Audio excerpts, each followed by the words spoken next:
आज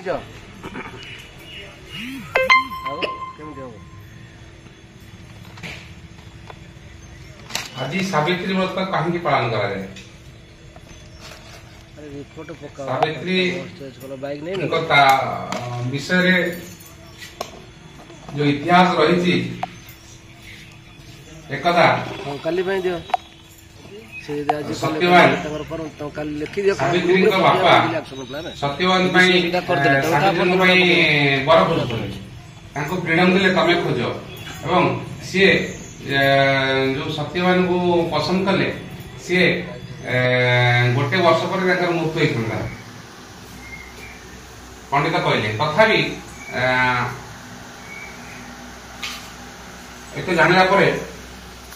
ये सब जानला पर भी तांकर निष्ठा एवं सतीत्व उपरे तांकर भरोसा थिला ना जोठी थरे मनस्क करछि माने मु सेठी गले राजमहल छाड़ी सी गले कोटी राजमहल छाड़ी सी गले एकदम जो जगह रही बासस्थान भल ना गले गला बेलू तांकर स्वामी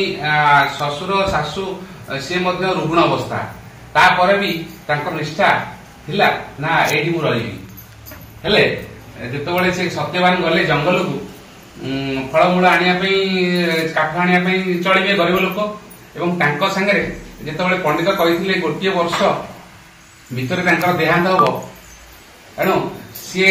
प्रत्येक दिन कांथरे गारा मारी चलते किए सावित्री कौ दिन शेष वर्ष पूरब आई दिन आयुष्मती भव शेष दिवस हम से गारा चलते जो दिन शेष मृत्युर दिवस अच्छी सावित्री जानी गोटे वर्ष पर सी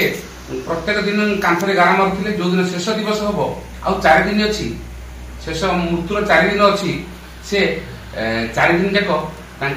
व्रत पालन कले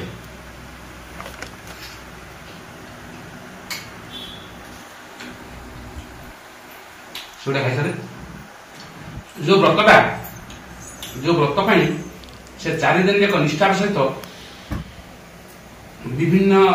उपवास करी तपस्या कले एवं शेष दिन से स्वामी सहित जंगल को गले जंगल रे से फलमूल तोड़ू था काठ हाणु था ये सांगे थे एकदा कौन है ना शेष दिवस अच्छी जम तो ने जम सियाड़ू चली आसिले सैन्य बाहिनी धरिकी नापी सांगरे से समय सत्यवान कौन है ना हठात से मूर्छा हो गले एवं सावित्री कोल मुंड दे शोई पड़ते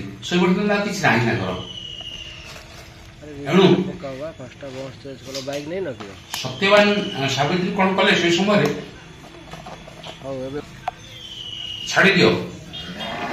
जम कहते से कहले सतीत्व उपरे पूजा भल पाइबा सत्यवान सावित्री या द्वारा जम महाराज खुशी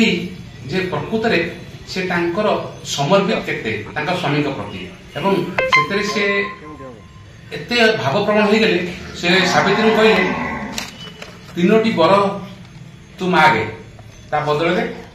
सत्यवान को छाड़ी दे कथा रहा ठीक अच्छे से 3टी बर मागिले ये 3टी बर थिला एमिति थिला जे परोक्षरे तांको जीवन मध्ये से मागिथिले परोक्षरे मागिथिले एमिति मागिथिले केउ मागिथिले सहस्र पुत्र एई भली भाबरे से 3टी बर मागिथिले एवं जहा द्वारा कि सत्यवान आ मृत्यु हेबनी एवं तांको जीवन फेरी पाइथिले एवं एई दिन को मन रखिया पई सावित्री ओडिशार कोण अनुकोण प्रत्येक नारी सधवा नारी यही व्रत पालन करती आज दिन टाक मन पकड़ा प्रकृत में सत्यवान सावित्री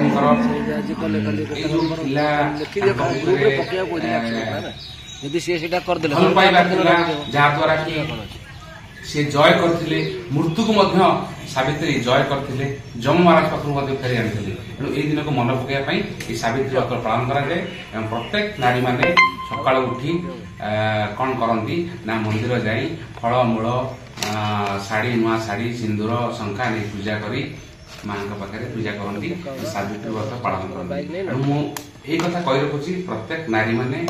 सावित्री महिमा व्रतर गोटे पुस्तक मिलूँ बजार में आणंतु भल पढ़ु जानतु महिमा कौन थी। जय जगन्नाथ।